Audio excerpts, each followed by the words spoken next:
in the world of property, what's at least the one thing that happened to you that you didn't expect in property, and how did you deal with it? Because life's full of curveballs. Yeah, well, let's do one massively positive thing that happened for me in property very early on when I got involved. So the background was in IT, and this is when we were rolling out networks, putting Cisco routers in and Windows servers in, at that time. And I'd spend days and nights learning this stuff so that I could go and charge somebody to go and do it for them, right? So my knowledge is what I've been paid for, and that's what the value was. So in property, when I was coming to learn about property investing, I'd bump into somebody and they'd just be open about, oh, we do it like this is what you do, and this. And I'm thinking, why are you telling me all this? I couldn't understand why people are so open and helpful when I'd used to, in my experience, come from a background where most of my peers weren't open. If I was stuck on how to get a server to work, there wasn't many people I could ring that would answer the question for me. Yeah, I can come and have a look at it for you, it'd be 100 quid an hour, or whatever it might be, because everyone was around me was making money from their time. So that was a massive positive thing that came, and I go, whoa, people are so open with their knowledge and how helpful they are. I guess one thing that really took me by surprise as well, and we touched on it earlier on, was maybe the amount of or the lack of self-belief people had. So for example, I might be on a training course where people are talking about how to do rent to rent, for example. 50 people in a room, you all learn the same thing. If you put those same 50 people together a year later, why is it that most of them haven't done anything?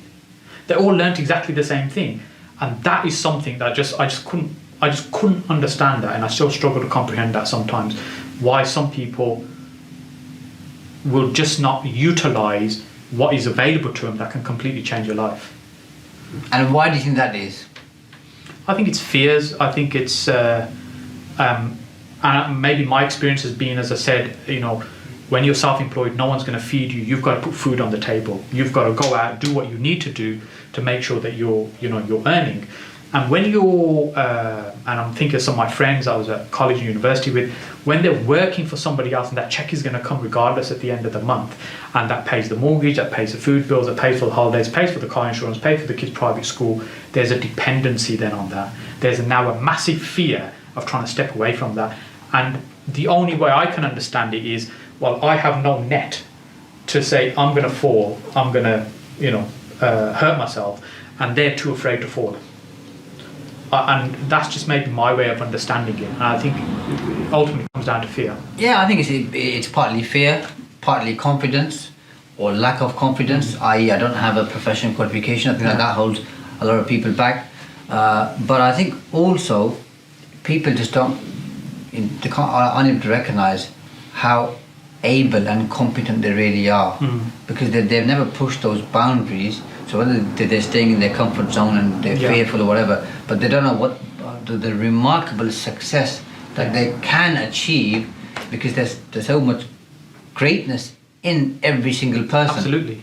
But I think a lot of people don't go that deep because they don't push themselves enough for different reasons, whether it's fear or something else going in their lives, right now, and they never really explore.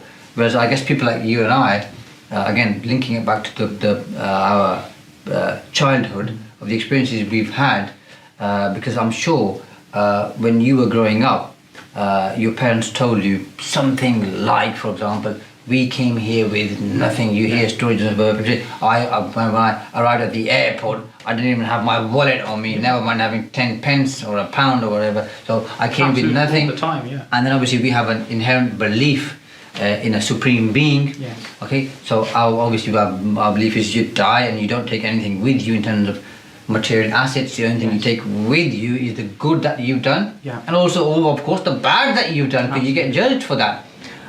So therefore, you and I guess, and our childhood helps us, by the way, linking it back to our kids, is that we don't have that fear because we know what having nothing is like. And even though we don't want to go back there, we're thinking, well, in order to get even further, We've just got to basically do whatever it takes. Yeah, and you know, I think that you can't give somebody. Yes, and that does link back to fear as well. So you know, when I talk about, you know, I'm fearful of not having anything, and that's what keeps driving me.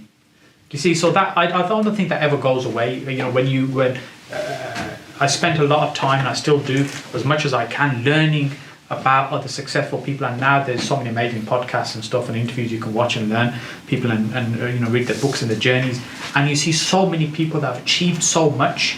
They're still driven about this fear of having nothing, and so maybe it's deeply ingrained.